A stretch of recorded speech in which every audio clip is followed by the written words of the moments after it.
Digestive system को देखो कैसे समझते हैं। खाना भी जो भी खाया हमने, इसके अंदर कार्बोहाइड्रेट होगा जो कि ब्रेक डाउन करके ग्लूकोज देगा, प्रोटीन देगा, amino acid, and fat will give fatty acid and glycerol, जो कि बाद में बॉडी में एब्जॉर्ब हो जाएंगे।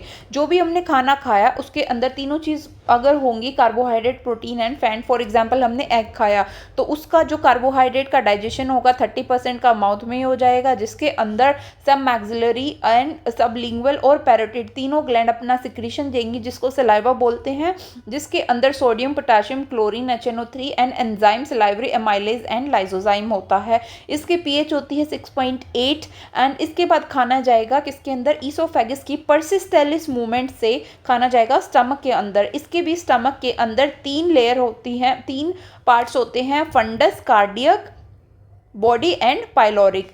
इसके अंदर जो वॉल होती है it is made up of the 3 layers. Transverse section gut का देखेंगे, सिरोसा, इसके बाद आती है मस्कुलरिस, अंदर वाली सब म्यूकोसा, म्यूकोसा एंड ल्यूमन। होता क्या है, जो अंदर ये म्यूकोसा होती है इसके पास गोबलेट सेल्स होते हैं जो कि म्यूकस को सिक्रीट करते हैं, और साथ ही साथ ये इसके पास क्या होती है, गैस्ट्रिक ग्लैंड म्यूकोसा के अंदर। अब ये सारा सिक्रीशन किसकी बात हो रही है, ये हो रही है स्टमक की बात। स्टमक के अंदर जो गैस्ट्रिक ग्लैंड्स हैं वो क्या करेंगे, उसके पास सेल्स होते हैं जिसको हम म्यूकस नेक सेल्स बोलते हैं, जो कि म्यूकस को सिक्रीट करता है। ठीक है, सेकंड है इसके पास गैस्ट्रिक ग्लैंड्स के पास क्या होती हैं, पेप्टिक या फिर चीफ सेल जो कि पेप्सिनोजन को सिक्रीट करते हैं। अगर बात करें किसकी, पेरिएटल सेल्स की, जो कि HCl को सिक्रीट करते हैं, और साथ ही साथ लाइपेज जो कि ऑल्सो सिक्रेट करते हैं बट इन स्मॉल अमाउंट्स में भी।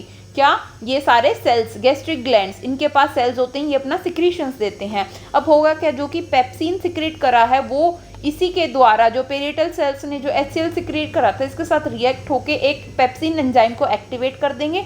जो भी हमने खाना खाया यहाँ पे गया, मान लो जो भी प्रोटीन था वो प्रोटीन पेप्सिन की फॉर्म में, इसी पेप्सिन की फॉर्म में क्या है, प्रोटियोसिस एंड पेप्टोन्स में चेंज हो जाएंगे। अब स्मॉल इंटेस्टाइन के में यही प्रोटीन जाएगा, जब खाना खा के जब स्मॉल इंटेस्टाइन में आ जाएगा सब, वो क्या करेगा, उसमें स्मॉल इंटेस्टाइन में भी 3 सिक्रीशंस होती हैं, that is bile juice, pancreatic juice and intestinal juice.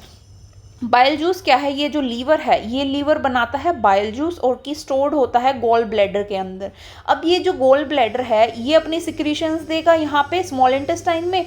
साथ ही साथ ये यहाँ पे देखो लीफ लाइक स्ट्रक्चर जो कि है क्या, पेनक्रियाज, ये रहा लीफ लाइक स्ट्रक्चर। ये क्या है, एक एंडोक्राइन और एक्सोक्राइन बोथ ग्लैंड का काम करती है, यानी कि अपना सिक्रीशन भी देती है, साथ साथ हार्मोन भी सिक्रीट करती है। तो यहाँ का सिक्रीशन जाएगा प्लस ये जाएगा लीवर का सिक्रीशन, ये दोनों हिपैटो पेनक्रियाटिक डक्ट के अंदर अपना सिक्रीशन देंगी, जो कि जाके स्मॉल इंटेस्टाइन के अंदर मिक्स हो जाएगा। अब स्मॉल इंटेस्टाइन में गया, अब इसका भी खुद का सिक्रीशन होता है जिसको हम क्या बोलते हैं, इंटेस्टाइनल जूस या फिर सक्कस एंटारिकस के नाम से जानते हैं। ठीक है, तो इसके अंदर स्मॉल इंटेस्टाइन के अंदर किस किस का सिक्रीशन आया, एक तो आया पेनक्रियाटिक जूस का, पेनक्रियाज से आया, और किसका आया, बाइल जूस का, जो कि लीवर के द्वारा आया था हिपैटोपेनक्रियाटिक डक्ट से, और साथ ही साथ किसका, इनका खुद का इंटेस्टाइनल जूस। अब देखो पेनक्रियाटिक जूस के अंदर इनएक्टिवेट एंजाइम्स होता है, that is the trypsinogen, chymotrypsinogen, procarboxypeptidase, amylase, lipase and nucleases. अब क्या होगा, इंटेस्टाइनल म्यूकोसा के अंदर क्या सिक्रीट करेगा, जो इंटेस्टाइनल की म्यूकोसा होगी ना, इसको ट्रांसवर्स सेक्शन देखेंगे इसका भी काट के ऐसे, तो इसकी जो म्यूकोसा ग्लैंड होगी वो सिक्रेट करेगी एंटेरोकाइनेज, जो कि किसको एक्टिवेट कर देगी, ट्रिप्सिनोजन की। ट्रिप्सिनोजन फर्दर एक्टिवेट कर देगा ट्रिप्सिन को, और बाकी ये जो सारे पड़े हुए हैं कि भाई तुम सो नहीं रहे, तुम उठ जाओ, और उनको एक्टिवेट कर देगा। ठीक है, एक्टिवेट अदर पेनक्रियाटिक एंजाइम्स। उसके बाद क्या होगा कि सारे एक्टिवेट होने के बाद होगा क्या, एक्टिवेट हो जाने के बाद ये क्या काम कर देगा, ट्रिप्सिनोजन और ये सारी चीज़ें मिलके देखो क्या करेंगे, जैसे बाइल से इमल्सिफिकेशन हो जाएगा फैट का, जिसके अंदर बाइल पिगमेंट होते हैं, bilirubin, biliverdin, bile salt, cholesterol, phospholipid, but कोई एंजाइम नहीं होता। तो इमल्सिफिकेशन इज बेसिकली क्या होता है, break down of the fat into the fatty acid और ग्लिसरॉल। ठीक है, अब देखो नेक्स्ट इसके बाद क्या काम होगा कि इंटेस्टाइनल जूस के अंदर गोबलेट सेल्स की जो सिक्रीशन आएगी, प्लस इसके अंदर ब्रश बॉर्डर सेल्स होते हैं जो कि म्यूकोसा की सिक्रीशंस होती है। ठीक है, अब जूस के अंदर एंजाइम्स होते हैं डाइसैक्राइड्स, माल्टेज और dipeptidase, lipase, न्यूक्लिएसेस and etcetera.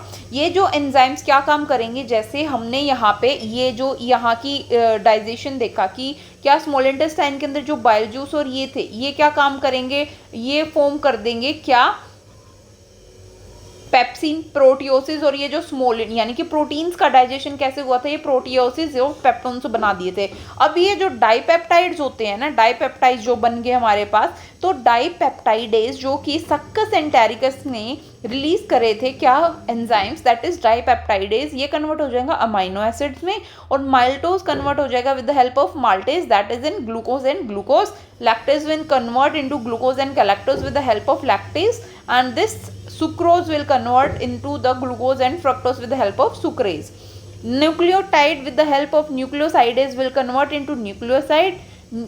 Further, nucleoside will convert into sugar plus bases with the help of nucleosidase.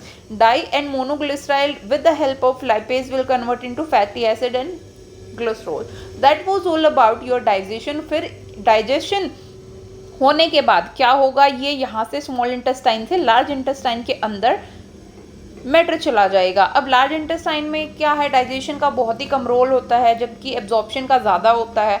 खाना जो खाया हमने अब एब्जॉर्ब भी कराना है, तो with the help of this ascending colon, transverse colon and this descending colon, ठीक है, ये लार्ज इंटेस्टाइन के पार्ट हैं। खाना चला जाएगा कहाँ पे, मतलब जो एब्जॉर्ब होना होगा वो तो हो जाएगा और वापस बॉडी के अंदर चला जाएगा। जो वेस्ट मटेरियल होगा that will pass through the rectum and through the anus it will come out as an faecal material. तो this was all about your digestive system. I hope you like this video. अगर video पसंद हो तो जाके like करो, channel को subscribe करो। Thank you.